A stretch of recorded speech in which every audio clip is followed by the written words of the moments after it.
Hay 80 participantes.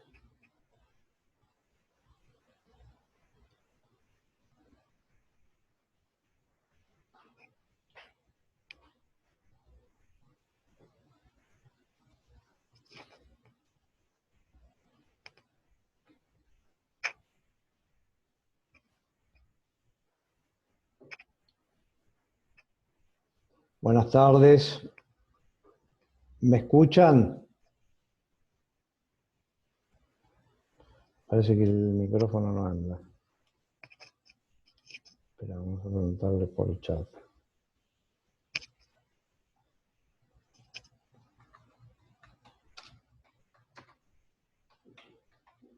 Pregunto si me están escuchando.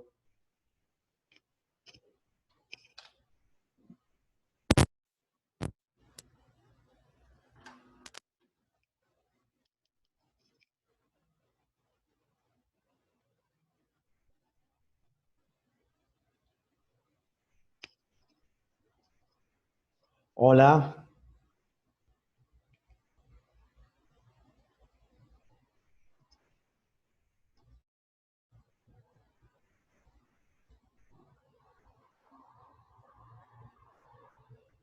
Aparte se ve mal, tiene mala definición.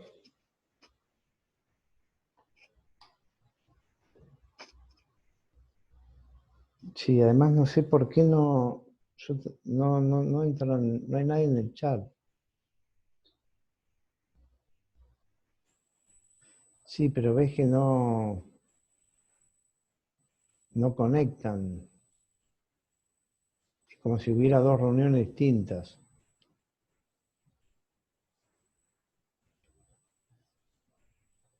No sé.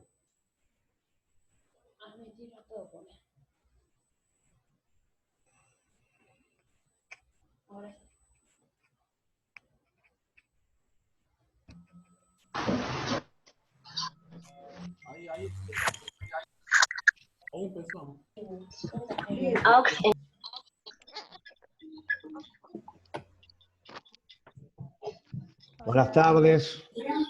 ¿Me escuchan? Sí. A ver, vamos a preguntar.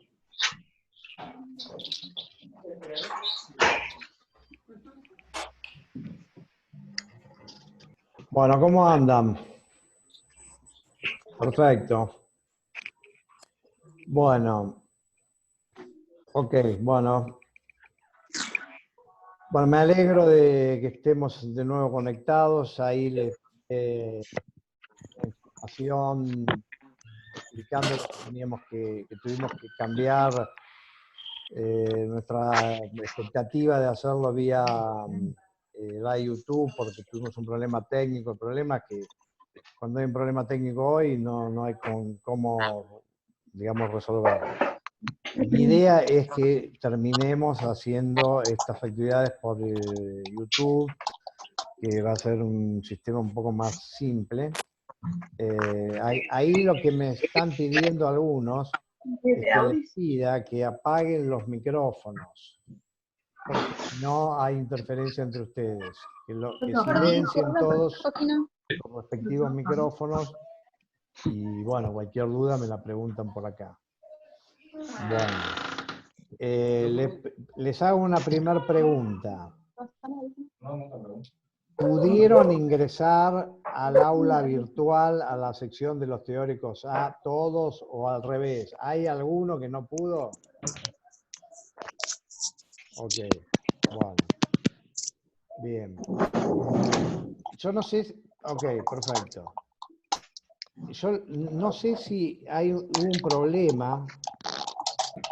Ahí lo que me vuelven a pedir es que, y yo también les pido, es que silencien los micrófonos, si no tenemos interferencia. Sí, yo puedo silenciar a todos, pero no sé ¿Desde dónde? Problema. Bueno. Si quiere lo puedo ayudar. Acá Tema silencio a el mío. Bueno, no sé, participantes. después me fijo. Bueno. Bueno. Perdón, la próxima lo vamos a resolver. Bueno, ya subí una duda a los teóricos de los textos. Bueno, yo les voy a responder a todas las dudas. Profe, entonces haremos todos los martes en Zoom. No, la idea es que vayamos a la YouTube, pero hoy no se pudo hacer. Les pido disculpas porque, bueno, a mí me insumió mucho tiempo preparar la plataforma y entonces eso me impidió, determinó que me atrasara con un montón de temas, entonces ahora no les pude responder a todos, pero ya a partir de la semana vamos a regularizar todas las actividades. Así que me dicen, si voy a mandar una guía de preguntas para esta semana. Sí, les voy a mandar la guía de preguntas que corresponden a las dos primeras, a los dos primeros textos. Ya subí, no sé, subí un cronograma de las 8 primeras clases. ¿Lo vieron el cronograma? ¿Lo vieron? Bueno. Ok, manéjense con el cronograma. Por ahora entonces teníamos el texto Psicología Cognitiva, Objetos, Métodos y Problemas. Y después teníamos el texto de Ángel Rivière, La mirada mental. Así que con esos dos textos tenemos para las anteriores esta y creo que una más. Bueno, bien. Vamos a ver si puedo compartir pantalla y ya arrancamos con el tema de hoy, ¿no? Algo que me dicen, de la mirada mental entonces vas a subir la guía de preguntas, ¿no? Sí, de las dos. Yo esta semana me voy a dedicar a full, ya van a ver, y van a tener la guía de lectura del texto 1, Psicología Cognitiva, Objetos, Métodos y Problemas, y del texto 2, La mirada mental. Acuérdense que cuando se nos corte volvemos a ingresar, ¿eh? Yo voy a estar con ustedes puedo estar hasta las 18 horas, que es cuando empezamos con el otro grupo. Después grabamos las clases. Yo les pido que si se corta, denme 5 minutos para que termine de grabarse, porque si no, ahí a veces se pisa y después no sale bien la grabación. Hay una que quiere entrar a la clase, tiene que aceptarla para entrar al host. Sí, perfecto. Ahí ya la admití. Bueno. Porque aparte hay algo en la interfaz de Zoom que cambió de la semana anterior a esta. ¿Entró ya? A ver, Sofi, no sé quién era la alumna. Bueno. Ya está, bueno, ok, bueno, listo. Bueno, vamos entonces a entrar en tema. Voy a ver si puedo compartirles una pantalla. Denme un minuto.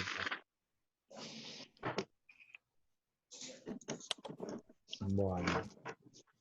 Por un lado les voy a compartir la pantalla de lo que vería el alumno. A ver. Tenemos a nuestro alumno de prueba acá.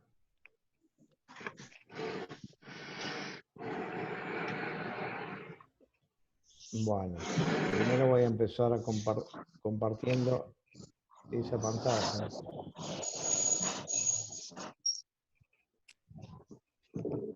Bien. Bueno. Es un recordatorio, es nada más. Bueno, este es el aviso que hice para la clase de hoy. Acá tenemos el cronograma de las primeras 8 clases, entonces hoy la clase 2, Psicología Cognitiva, Teoría de la Mente, después la clase siguiente, Teoría de la Mente. Hoy vamos a ver algo de Psicología Cognitiva, que básicamente las críticas que se les plantean a la psicología cognitiva.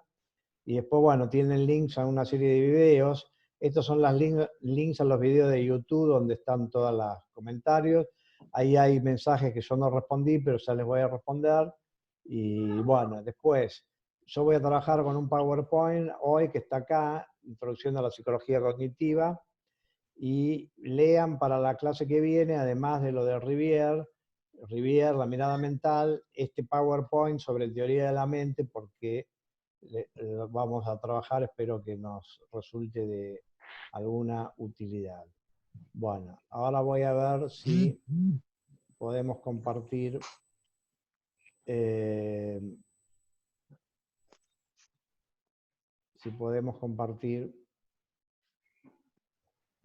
otra pantalla. Bien. Quiero compartirles un PowerPoint. A ver si lo encuentro. Bien, acá. Bueno, ese PowerPoint, véanlo, que es una introducción a la psicología cognitiva. Bueno, perfecto. Entonces,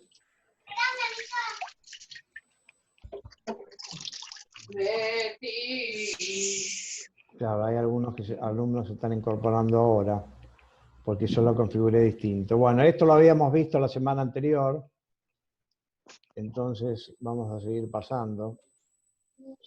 Los paso esto.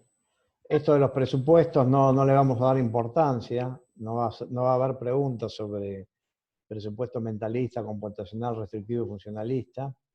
Bueno, acá sí me voy a detener, yo algo había dicho de esto. Recordemos este concepto de que hay tres momentos en la historia de la psicología cognitiva, de la psicología del siglo XX, en términos de dialéctica hegeliana, tesis, antítesis y síntesis. En primer lugar, cuando nace la psicología, el objeto de estudio era la conciencia, el método era la introspección. Ya vimos por qué motivos eso recibió críticas y entonces se dio un giro de 180 grados y apareció el conductismo, donde el objeto de estudio era la mente, era la conducta, y el cognitivismo pretende ser una síntesis entre ambas. ¿Por qué? Bueno, porque toma el objeto de estudio de la psicología de conciencia, que es la mente, pero toma el método. Creo que hay otra diapositiva donde está más claro esto. Acá está. Psicología de conciencia, objeto, mente. Y el método es un método subjetivo, que es la introspección. El conductismo, objeto de estudio, la conducta. Y los métodos son métodos objetivos, observación, experimentación. Y el cognitivismo, en donde el objeto de estudio es la mente, pero desde la particular visión de los sistemas de procesamiento de información, donde el concepto de inconsciente cognitivo es muy importante. Y por otro lado, los métodos también comparten con el conductismo, la observación, la experimentación, y acá se agrega lo que es la simulación computacional de teorías, que si tenemos tiempo vemos algo. No creo que se los explique yo hoy, pero están los textos, pues en todo caso armamos un video respecto de ese propósito. Bueno, bien. Bueno, entonces quería volver acá. Hay una historia paralela, y esto tiene que ver con las críticas que le hace John Searle a la psicología cognitiva, que las voy a explicar hoy. La historia paralela es cómo se concibieron las relaciones entre la mente y el cerebro, históricamente. Entonces, la primera tesis es el dualismo, que su máximo exponente fue Descartes. Descartes sostenía que la mente era una sustancia inmaterial que estaba misteriosamente unida al cuerpo, pero que a él le cabía pensar que podían existir una sin la otra. ¿Qué quiere decir esto? Sustancia es algo que no necesita otra cosa para existir. Entonces, para Descartes existía esa posibilidad de que existiera la mente, como posibilidad teórica, no dice que el avión y que existía eso, pero que le cabía pensar en la posibilidad de que hubiera una mente aun cuando no hubiera cuerpo. Bueno, no me voy a meter en esas disquisiciones. La cuestión es que el problema que se le planteaba es que si la mente es una sustancia inmaterial, ¿cómo se comunica con el cuerpo? ¿Cómo nosotros, cuando nos movemos en el movimiento voluntario, damos una orden mental? Es como si decidiéramos, quiero mover el brazo, quiero hablar, quiero decir esto. La orden mental corresponde al orden mental. Y entonces, si la mente es algo inmaterial, ¿cómo se comunica y cómo le da energía para mover al cuerpo, que es algo material? Al revés, ¿cómo el cuerpo, siendo algo material y por ende recibiendo estímulo del mundo material, nuestra retina recibe fotones de luz y los procesa, no sé, en el cerebro, en el lóbulo occipital, y ahí hay una bioquímica de la visión, pero cómo eso se transforma en la visión. Y la visión, o sea, ver algo es un fenómeno mental. Entonces no se podía entender bien cómo era eso. Bueno, la teoría cartesiana dice que la glándula pineal es como, bueno, una glándula misteriosa y que es como si fuera una especie de transductor que transforma un tipo de cosas en otra. Y bueno, entonces ahí la comunidad científica de la época decía, bueno, me parece que Descartes está un poco fantasioso y esto no cuadra con el modelo de ciencia objetiva y bueno, no le cerró a la ciencia objetiva. Entonces vinieron las alternativas monistas. Las alternativas monistas decían, no, no hay dos cosas, hay una. ¿Y cuál hay? El conductismo lógico decía, no existe la mente, lo que existe es la conducta. ¿Qué quiere decir eso? Entonces vamos a poner un ejemplo. Por ejemplo, un fenómeno mental, digamos, una palabra que designa a un fenómeno mental es la valentía, ser valiente. Eso, la valentía, en rigor no es una emoción, es lo que se llama una disposición. En el universo de lo mental, las palabras que se refieren a lo mental son de diferentes tipos. Hay veces que nos referimos a un pensamiento, hay veces a una emoción, hay veces a una intención, etc. Bueno, pero también otra distinción es que a veces hablamos de estructuras como la memoria a largo plazo, a veces hablamos de procesos como la represión primaria, y a veces hablamos de lo que se llaman funciones de la mente, que son disposiciones de la mente a hacer algo. Por ejemplo, decimos que alguien es inteligente, decimos que alguien es creativo, decimos que alguien bueno, coloquialmente hablando, que no tiene muchas luces, decimos que es tonto, o si no, decimos que alguien es no sé, una persona que es neurótico o que es un psicópata, que es bueno o que es malo. Bueno, ese tipo de conceptos se refieren a disposiciones de la mente. A ver, si nosotros decimos que alguien es valiente, ¿qué es lo que concretamente queremos decir? Que hace determinadas cosas, a las que le llamamos actos de valentía. Supongamos que un bombero salvó a un bebé de quemarse, de ser quemado por las llamas, y entonces en un acto de arrojo donde surgieron su vida, salvó al bebé. Entonces le dan la medalla de honor a la valentía del bombero. Bueno, decimos, qué valiente el bombero. ¿Qué quiere decir eso? Que el bombero es valiente. Entonces los conductistas dicen, decir que alguien es Profe, valiente no es se lo que escucha. hace determinadas cosas. Cuando Profe, espera pasan un poco ciertas que no se le cosas, entiende. hace ciertas cosas. Profe. Y eso es todo. Vamos a decirlo en otros términos. Decimos que alguien es muy creativo. Yo conozco una persona muy creativa. ¿Y qué cosas creativas hace? Ah, no, hasta ahora no hizo ninguna. Entonces no es creativo, porque alguien creativo es alguien que hace cosas a las que llamamos creativas. Entonces los conductistas nos enredan con sus conceptos y sus categorías y nos dicen que lo único que existe son los estímulos y las respuestas, pero nosotros inventamos y adosamos una segunda instancia, que sería la mente interior, y eso es innecesario. O sea, en una palabra, lo único que existe es que el bombero hizo esto o lo otro. Ante tal estímulo hizo tal respuesta. Ante tal situación hizo lo que hizo. Ahora, si nosotros pensamos que además internamente hay algo como la valentía, cometemos un error.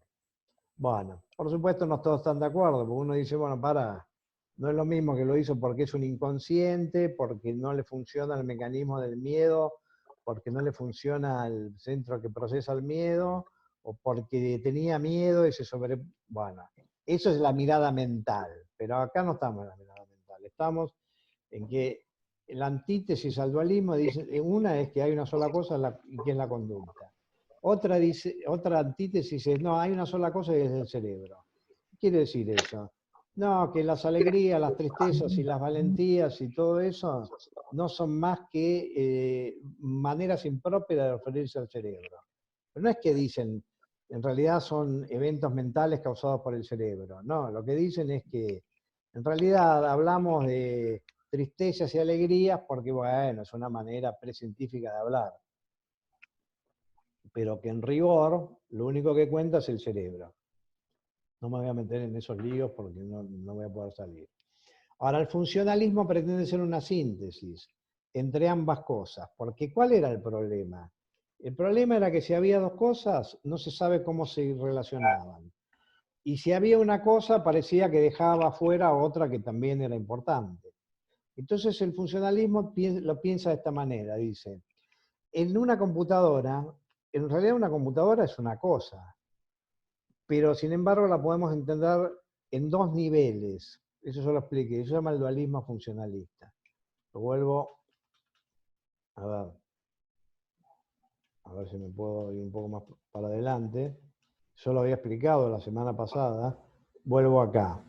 Esta es la tesis del funcionalismo. Lo que dicen es, bueno, momentito, acá tenemos la computadora, pero tenemos dos niveles. Tenemos el nivel del hardware y el nivel del software. El hardware es el subyacente, el software es el emergente. Con el cerebro y la mente pasa lo mismo. El cerebro es el nivel básico subyacente y la mente es el nivel emergente. Entonces, lo que pasa en el cerebro determina lo que pasa en la mente, lo que pasa en el hardware determina lo que pasa en el software. Ahora, lo que sí, hay cosas que pasan en el software que es cierto que están determinadas por el hardware, pero tienen sus propias leyes. O sea, los programas los hacen los programadores, no los ingenieros de hardware. Y la mente básicamente procesa información simbólica. Que necesite el cerebro para procesarla es una cosa, pero hay un nivel en donde es distinto. Entonces yo siempre, como dice en el texto, pongo este ejemplo. Se rompió la computadora. Bueno, y llamo al técnico. El técnico me puede decir, bueno, ya está, ya lo arreglé. ¿Y qué le pasaba? Que tenía un virus. Ah, ¿y cómo lo solucionamos? Y le apliqué un antivirus. O sea, era a nivel del software. Un virus es un programa que interfiere a otros programas y un antivirus es un programa que interfiere a un virus. Lo arreglé todo a nivel del software. Ahora, otra alternativa es que el técnico me diga, no, se rompió la plaqueta madre, no sé qué, bueno, listo, hay que cambiarla. Bueno, con el cerebro y la mente pasa lo mismo. Según el funcionalismo, hay temas que son de las neuronas y de la sinapsis. No es según el funcionalismo, esto es según la ciencia. Y hay temas que son de la mente. Entonces hay temas que para arreglarlos, cuando hay una lesión cerebral, hay que arreglar la lesión cerebral. Y hay temas cuando hay un estrés postraumático que hay que manejarlo en el nivel del estrés postraumático. Pero acá lo que dicen los funcionalistas es, no es que hay dos cosas, hay una sola cosa que la podemos ver en dos niveles. Por eso se llama la teoría de los dos niveles o la teoría o el dualismo funcionalista, etcétera, etcétera. Bueno, yo eso lo voy a explicar después mejor en un video porque tiene sus bemoles, pero lo hago como una introducción porque lo que quiero plantear son las críticas que les hacen al cognitivismo, que no son pocas. Entonces vamos a ir a esas críticas. Perdón, voy a explicar esto para que se entienda cómo piensa un cognitivista de pura cepa, un cognitivista que se lo toma en serio. Porque una cosa es decir, soy psicólogo cognitivo, y otra cosa es hacerte cargo de lo que significa literalmente ser cognitivista, que son cosas distintas. No los quiero complicar, pero bueno, en realidad, si se lo tomaran en serio, seguramente, digo, si se tomaran muchos psicólogos que dicen ser psicólogos cognitivos, literalmente las cosas como las pensaron los primeros psicólogos cognitivos, yo creo que no serían psicólogos cognitivos. Porque los psicólogos cognitivos de la primera época, íntimamente vinculados con el funcionalismo, pensaban esto. Por ejemplo, hoy está en boga el tema del miedo. Tengo miedo. Bueno, en la vida tenemos miedo. Tengo miedo de esto, miedo de lo otro, miedo de contagiarme, miedo de morirme, miedo de pasarla mal, miedo de que me vaya mal en la vida, si caiga el avión, qué sé yo. Bueno, tenemos miedo. Ahora, ¿qué es el miedo? Entonces acá sí yo voy a hablar de John Searle. John Searle dice que las características que tiene cualquier estado mental, él dice que son 4. Pero la primera, y no es menor, es que los estados mentales son conscientes. Entonces ahí está, no, pero hay estados inconscientes, y entonces, bueno, no me voy a meter con eso. Le voy a dar la razón a Searle. Ahora vamos a ver por qué. La segunda es que son subjetivos. ¿Qué quiere decir? Que los experimenta una persona. Es decir, esta visión que yo tengo la tengo yo. Este dolor lo tengo yo y este miedo lo tengo yo. No es que es un miedo anónimo. No es un miedo como una entelequia. Es yo tengo miedo. Bueno, hay otras 2 características, no viene al caso. Bueno. Entonces lo que hacen los funcionalistas es lo que Searle y otros dicen desnaturalizar la esencia de un fenómeno. ¿Cómo lo desnaturalizan? Para nosotros el miedo es una vivencia subjetiva que a veces está relacionado por algo, por un determinado estímulo, y a veces desencadena una acción. No necesariamente, porque vieron que hay miedos que a uno lo dejan paralizado y uno en rigor no hace nada. Y a veces hay miedos que no está claro cuál fue el estímulo. Pero no me voy a meter en eso. Vamos a poner el ejemplo trivial. Voy caminando por la calle y alguien me amenaza con un revólver y eso me da miedo y yo me pongo nervioso, empiezo a tener palpitaciones, etcétera, etcétera. Bueno, bueno, y si tengo oportunidad, o me defiendo, o me escapo, o lo que sea. Bueno, entonces,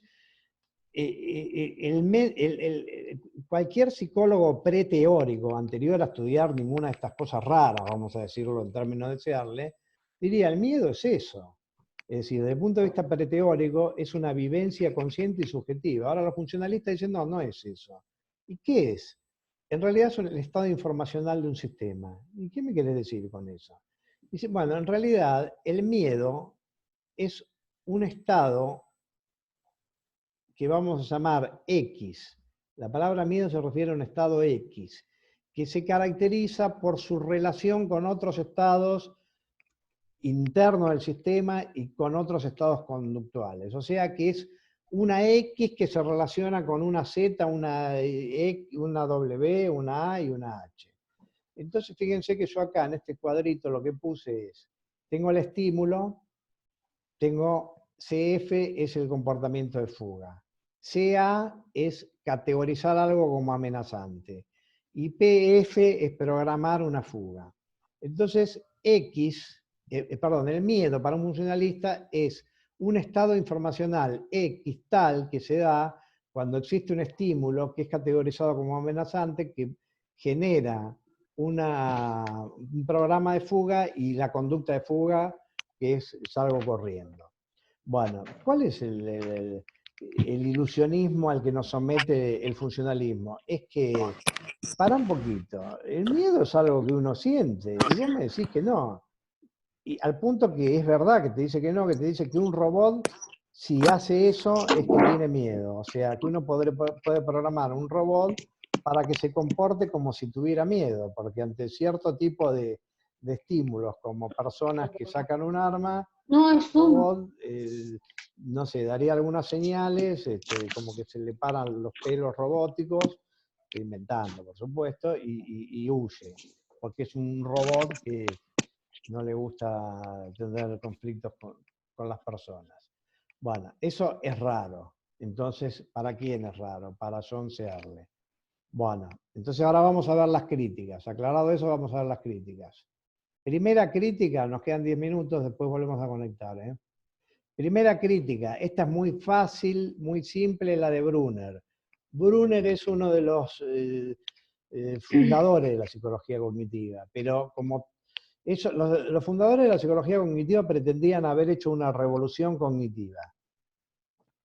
¿Y qué querían recuperar? Entonces acá vamos a poner un poco de épica, que eso se la ponen. Bueno, la psicología había extraviado su objeto de estudio, que era la mente, porque los malos conductistas habían guardado el tesoro y lo habían ocultado, y bueno, y hacían, le estoy poniendo esa dramática, ¿no? Es decir, habían capturado al objeto legítimo de estudio de la psicología, lo tenían guardado y no querían que se hablara de él porque les rompía el paradigma.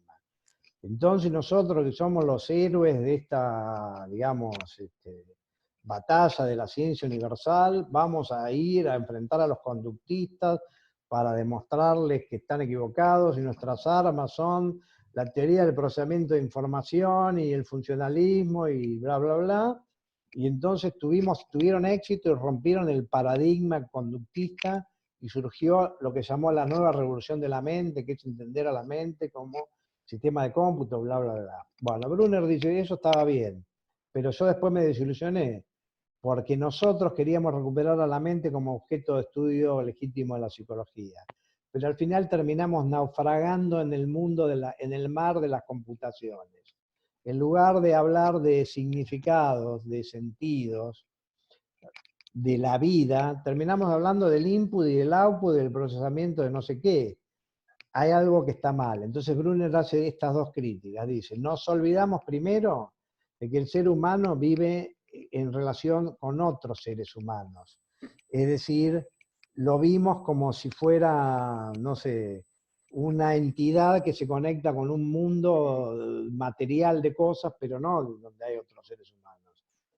Nos olvidamos del mundo de lo social y de la cultura. Y uno puede decir, qué bárbaro, ¿cómo se olvidaron de semejante cosa? Brunner dice que sí, y él es, digamos, partícipe fundador, miembro fundador. Y después lo que dice, fundamental, es que nos olvidamos del significado. Las personas hacemos las cosas porque nos significan algo, tienen un sentido, y los sentidos son del orden de lo subjetivo, como diría Searle. Y no hay subjetividad sin conciencia, en el sentido en que lo estamos planteando acá. Vamos a lo de Searle. Entonces la crítica de Brunner es esa. La de Brunner es una crítica interna a la psicología cognitiva. En cambio la de Searle es una crítica externa a la psicología cognitiva. Es una crítica de alguien que está fuera del paradigma. Bueno, Searle hace tres críticas. Esto se va a cortar en cualquier momento, después lo retomamos. La primera crítica que hace, y las críticas tienen que ver con ese experimento imaginario del cuarto chino, y después les voy a decir algo. La primera crítica de Searle al cognitivismo es que el cognitivismo en última instancia encubre un conductismo residual. Es como que en el fondo son conductistas disfrazados.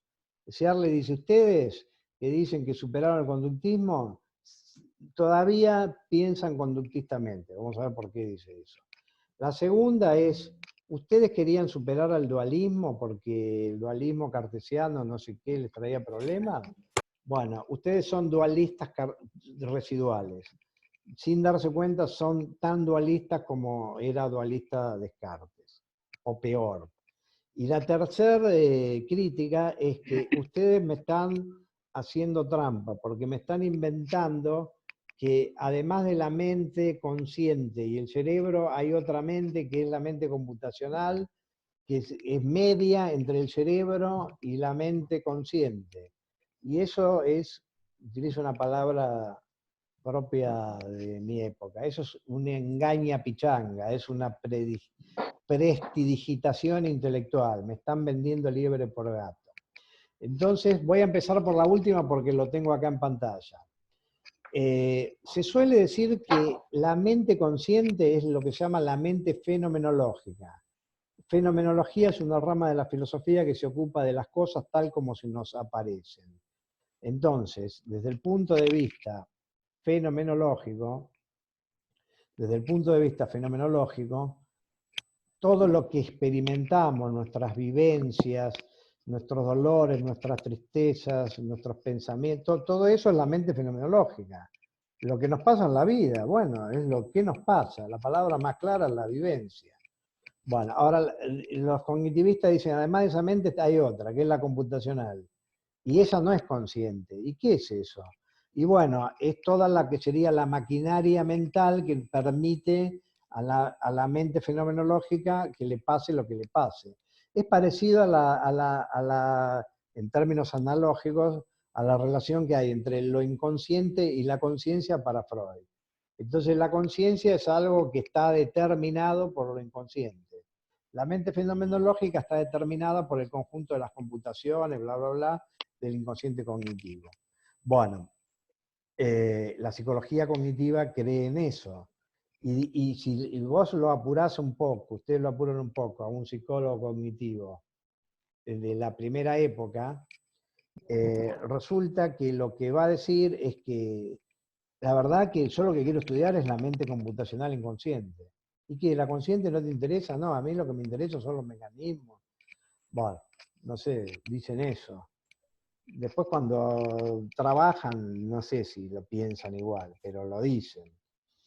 Entonces, ¿cuál es el punto? Bueno, el punto es el siguiente. John Searle, y se va a cortar en cualquier momento, después seguimos, dice lo siguiente. Acá, ¿por qué tenemos este problema? Tenemos este problema porque tenemos dos cosmovisiones sobre la explicación de los fenómenos de la psicología. Por un lado tenemos lo que se llama la explicación preteórica, que es anterior a que uno va a la facultad, a los libros de psicología. Cuando somos chicos y no sabemos nada de psicología, tenemos una noción preteórica sobre lo mental, que la aprendemos, obviamente. Tenemos la noción de dolor, de placer, de sensación, de alegría, de tristeza, de pensamiento. Los chicos entienden todos esos conceptos. O sea que hay una idea de lo que es la psicología, pero eso es una idea preteórica.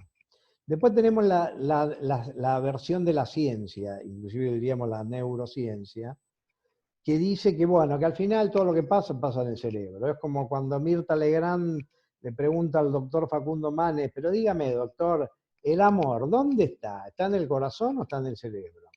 Bueno, no sé si también, si está bien formulada la pregunta, pero bueno, digamos, entonces el doctor Manes por enésima vez le dice, no, Mirta, el amor está en el cerebro porque, bueno, ¿qué quiere decir? Bueno, que se procesa en el cerebro.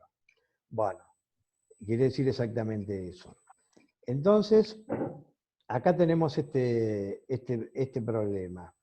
Tenemos el problema que cuando el doctor Manes nos dice que el amor está en el cerebro, los seres humanos, que sabemos lo que significa sentir el amor, hay un punto en que eso es medio raro. Bueno, pará, está en el cerebro, pero yo cuando lo siento, no sé, yo siento algo que no es una sensación estrictamente corporal, sino más bien es una sensación subjetiva que tiene determinadas notas vivenciales y bla, bla, bla. Entonces lo que dice es lo siguiente, pone este ejemplo, de una conferencia en la BBC de Londres y y ahí el ejemplo que pone habían sido las elecciones. Lo podemos extrapolar acá. Supongamos que yo no hago política, esto es un ejemplo. Supongamos que yo digo, bueno, pero ¿por qué alguien votó por Macri o por Alberto Fernández? Entonces, bueno, ¿qué explicación me van a dar? Y no, el que votó por Macri, lo que pasa es que pensó que como Macri va a hacer tal cosa, que lo va a favorecer a él, entonces bla, bla, bla, lo votó a este. Y el otro no, y el otro pensó que iba a hacer otras cosas que lo iban a favorecer, y yo, bueno. Eso es una explicación psicologista. Searle diría, es una explicación de sentido común, invoca causas mentales. Bueno, ahora supongamos que alguien, en lugar de dar esa explicación, le dice, ¿por qué esta persona votó por Macri y esta por Alberto Fernández? y entonces dijera, y porque el estado cerebral de esta persona estaba en la configuración 89, 41, 14, 43, que es cuando el conjunto de asambleas neuronales de la sinapsis de no sé qué están orientadas para en el ángulo de yo qué sé.